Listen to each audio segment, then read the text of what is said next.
Hello दोस्तों, स्वागत है आपका बिटकॉइन दुनिया में। मैं संजना। दोस्तों, आज हम बात करने वाले हैं WAS टोकन के बारे में। क्या WAS टोकन की जो मेरी होल्डिंग है उसको मैं सेल करने वाला हूं, और अगर सेल करने वाला हूं तो क्यों सेल करने वाला हूं। क्या बाइनेंस एक्सचेंज जल्द ही WAS टोकन के सारे पेयर को डिलीट करने वाली है, उन सब की जानकारी आप सभी को इस वीडियो में मिलेगी। तो WAS टोकन अगर आप लोग होल्डर हैं तो आप लोग इस वीडियो को पूरा देखिएगा। इससे रिलेटेड क्वेश्चन आ रहे हैं तो मैंने सोचा इसके ऊपर एक डेडिकेटेड वीडियो बनाया जाए। तो वीडियो में आगे बढ़ते हैं एक छोटे से डिस्क्लेमर के साथ।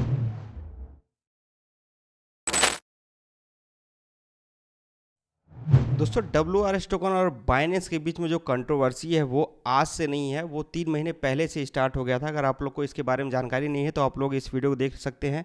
3 महीने पहले मैंने ये वीडियो बनाया था और इसमें आप लोग को बता दूं, Binance will delist WRS token, ये भी मैंने यहाँ पे हिंट दिया था और यहाँ पे मैंने बताया था। और कहीं ना कहीं बाइनेंस उसी रास्ते पे है। धीरे धीरे करके WRS टोकन के सारे पेयर वो बाइनेंस अपने एक्सचेंज से डिलीट कर रहा है। आज की वीडियो में थोड़ा सा मैं आप लोग को आइडिया देता हूँ मेन मैटर क्या है। पहले आप लोग को बता देता हूँ WAS टोकन का प्राइस कितना चल रहा है। तो अभी चल रहा है $0.12 के करीब का। इंडियन रुपीज में अगर आप देखेंगे तो लगभग ये 11 रुपये करीब चल रहा है। हुआ ये था दोस्तों, पिछले साल अगस्त महीने में वज्रेक्स के ऊपर कुछ प्रॉब्लम आई थी, जिसके बाद वज्रेक्स ने ये कहा कि इसका ऑनरशिप बाइनेंस के पास है, ठीक है, और बाइनेंस ही इसको कंट्रोल करता है। फिर बाइनेंस की तरफ से ये कहा जाता है कि हमारे पास वज्रेक्स का कोई भी कंट्रोल नहीं है, ओनली हम वज्रेक्स को अपने वॉलेट सर्विस प्रोवाइड करते हैं। अब इससे रिलेटेड जो है बाइनेंस के जो CEO है CZ और निश्चल शेट्टी के बीच में 6 अगस्त को एक अच्छे खासे लेवल पे ट्वीट वॉर होता है। यहाँ पे अच्छे खासे लेवल पे यहाँ पे बातचीत चलती है। ये इनके ऊपर एलिगेशन लगाते हैं, ये इनके ऊपर एलिगेशन लगाते हैं, लेकिन यहाँ पे कोई भी सोल्यूशन निकल के नहीं आता है। अब आप खुद सोचिए, वर्ल्ड का जो नंबर 1 एक्सचेंज है वॉल्यूम के मामले में, और अगर आप सबसे अमीर लोगों में देखेंगे क्रिप्टो करेंसी इंडस्ट्री में कौन है, तो उसमें आप लोग को CZ का भी नाम देखने को मिलेगा। तो कहीं ना कहीं इनका ईगो हर्ट हुआ था वहाँ पे। तो उस समय हम लोग ने उम्मीद किया था कि आने वाले समय में बाइनेंस की तरफ से कोई ना कोई एक्शन जरूर होगा, और उसी के 2 दिन बाद से ही बाइनेंस एक्शन लेना स्टार्ट कर दिया। पहला एक्शन लिया इसने 8 अगस्त को, 2 दिन बाद ही जो ट्वीट वार हो रहा था उसके बाद से ही।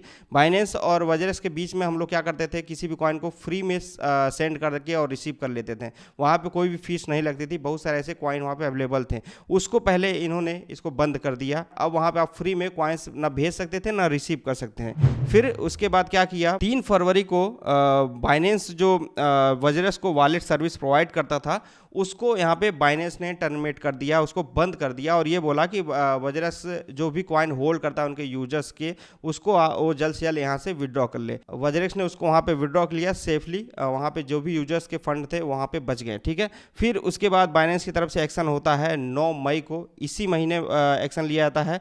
WRS का जो BTC आइसोलेट मार्जिन पेयर है उसको बाइनेंस अपने एक्सचेंज से डिलीट कर देता है। और उसी दिन की न्यूज निकल के आती है दोस्तों, बाइनेंस 18 टोकन को इनोवेशन जोन में भेजता है, जिसमें आप लोग को WRS टोकन का भी नाम देखने को मिल जाएगा। इससे रिलेटेड मैंने आज से 4 दिन पहले वीडियो बनाई है, आप इसको जाकर देख सकते हैं। इनोवेशन जोन क्या होता है और क्या कौन कौन से कॉइन के डिलीट होने के चांसेस ज़्यादा हैं, इस वीडियो में मैंने सारी चीज़ें बताई हुई है। इसका भी लिंक मैं नीचे डिस्क्रिप्शन में दे दूँगा। तो ये सारा एक्शन होता है, जिसकी वजह से अगर आप देखेंगे तो WRS टोकन का प्राइस लगातार नीचे ही जा रहा है। अब इसके बाद बारी आती है वज्रेक्स का। वज्रेक्स की तरफ से 16 मई को एक अनाउंसमेंट आता है कि WRS जो टोकन है उसको कंट्रोल करता है बाइनेंस। यहाँ पे ये भी बताया गया है जो IO कंडक्ट किया गया था वो बाइनेंस की तरफ से कंडक्ट किया गया था, ये जो WRS टोकन का, और उसमें इनको लगभग 2 मिलियन के करीब इनकम हुआ था। बाइनेंस होल्ड करता है करंटली 580 मिलियन टोकन, उसमें लॉक्ड और अनलॉक्ड टोकन शामिल है। और वज्रेक्स तरफ से ये भी कहा जाता है कि लगभग 116.8 मिलियन टोकन, जो कि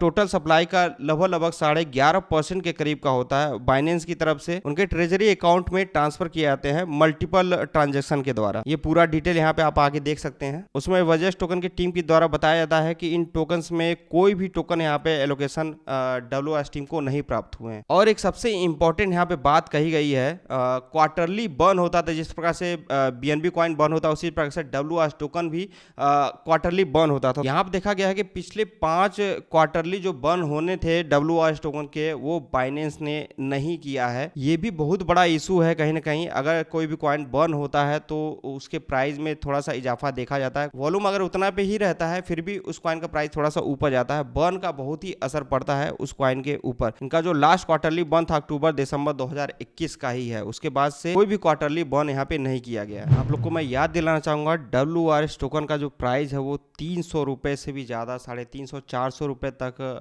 कई जगह ये गया था इंडियन एक्सचेंजों पे। उसके पीछे सबसे बड़ा रीजन यही था बाइनेंस एक्सचेंज का इसके ऊपर हाथ होना। अभी प्रेजेंट टाइम में अगर आप देखेंगे तो बाइनेंस की तरफ से एक एक करके यहाँ पे फीचर्स थे उसको हटा रहे हैं, अपने एक्सचेंजों से इसको डिलीट कर रहे हैं और WRS टोकन के यहाँ पे इन्होंने इनोवेशन जोन में डाल दिया है। और सबसे इंपॉर्टेंट यह है कि इस एक्सचेंज को ऑनरशिप कौन करता है यही अभी क्लियर नहीं हो पाया है।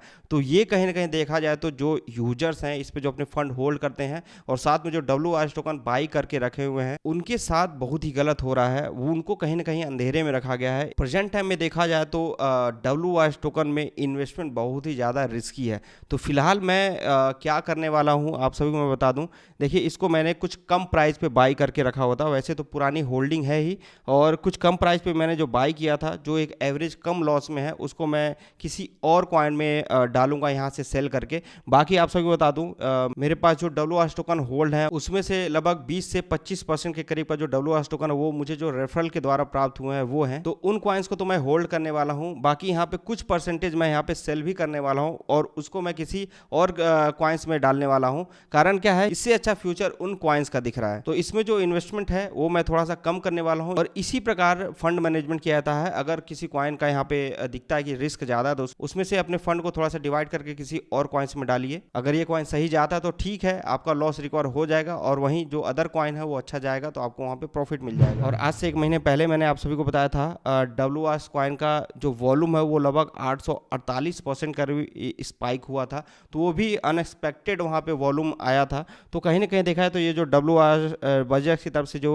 बताया जा रहा है कि बाइनेंस इसको कंट्रोल करता है, तो बाइनेंस की तरफ से ही कुछ ऊपर नीचे किया गया होगा। तो इस कॉइन के फ्यूचर को लेके जो लोग चिंतित है मैं आप सभी को बता दूं, जब तक ये क्लियर नहीं हो जाता कि इसको ऑनरशिप कौन करता है तब तक इस कॉइन में कोई खास वॉल्यूम नहीं दिखेगा। सेकंड ये कि WRX की तरफ से भी कोई भी नया अपडेट उसके टोकन से रिलेटेड नहीं आ रहा है। ऑलरेडी इंडियन एक्सचेंज से वॉल्यूम डाउन है और बहुत सारे प्रॉब्लम भी WRX एक्सचेंज पे उन लोग को फेस करना पड़ रहा है जो भी वहाँ पे यूजर्स हैं। और इंडिया में भी अभी क्रिप्टो से रिलेटेड कोई पॉजिटिव अनाउंसमेंट नहीं है। अगर कुछ पॉजिटिव अनाउंसमेंट आता है तो यहाँ पे WRX टोकन पे थोड़ा सा उसका पॉजिटिव इंपैक्ट पड़ेगा। लेकिन सबसे इंपॉर्टेंट ये है कि ये क्लियर करना इसका ऑनर कौन है और इसको कंट्रोल कौन करता है। और जो रेफरल के तौर पे WRX एक्सचेंज की तरफ से दिए जाते हैं वो भी मैंने पास्ट की वीडियो में बताया था कि ये ऐसा ना करें। इससे क्या होता है कि सेलिंग प्रेशर लगातार उस पर बढ़ते रहता है। जो भी रेफरल के तौर पे पाएगा वो फ्री में ही पाएगा और उन कॉइन्स को वो होल्ड नहीं करेगा, उसको सेल करेगा। इसको भी इनको चेंज करना चाहिए अगर WRX टोकन का एक अच्छा फ्यूचर देखते हैं तो ये मैं करने वाला हूं WRX टोकन के साथ। ऐसा नहीं कि मैं इसको होल्ड नहीं कर रहा हूं, यहाँ पे मैं इसको होल्ड भी कर रहा हूं क्योंकि बाइनेंस अगर इतने बड़ी मात्रा में अपने WRX टोकन होल्ड करता है तो देखिए यहाँ पे दो बातें हो सकती हैं, दोनों 50-50 चांसेस हैं। अगर यहाँ पे बाइनेंस डिलीट करता है तो पूरी तरह से यहाँ से अपने हाथ खींचेगा, ये WRX टोकन में एक बहुत ही बड़ा डंप देखा जाता है। वहीं अगर बाइनेंस आने वाले बुल रन में इन टोकन्स का एक अच्छे से इस्तेमाल करता है, अब कोई भी होल्डिंग अगर इतने बड़े लेवल पे किया है तो उसको एक स्पाइक भी दिलवाएगा क्योंकि वहाँ से उसको प्रॉफिट बनाना है। तो नेक्स्ट बुल रन में हो सकता है कि इस टोकन में एक बड़ा स्पाइक भी देखने को मिले और वहाँ पे बाइनेंस अपने प्रॉफिट को बुक करे। तो जो हमारा बाई किया हुआ टोकन है वहाँ पे हम उसको प्रॉफिट में सेल कर सकते हैं। तो आप अपने WRX टोकन की कुछ मात्रा को होल्ड भी कर सकते हैं। तो ये इन्फॉर्मेशन दोस्तों इस वीडियो में, उम्मीद है कि आपको पसंद आई। अगर पसंद आई है तो चैनल को सब्सक्राइब कर लीजिएगा, वीडियो को लाइक कर लीजिएगा और अगर आप लोग के कोई क्वेश्चन है तो नीचे कमेंट जरूर करिएगा। अभी के लिए बस इतना ही। जय हिंद।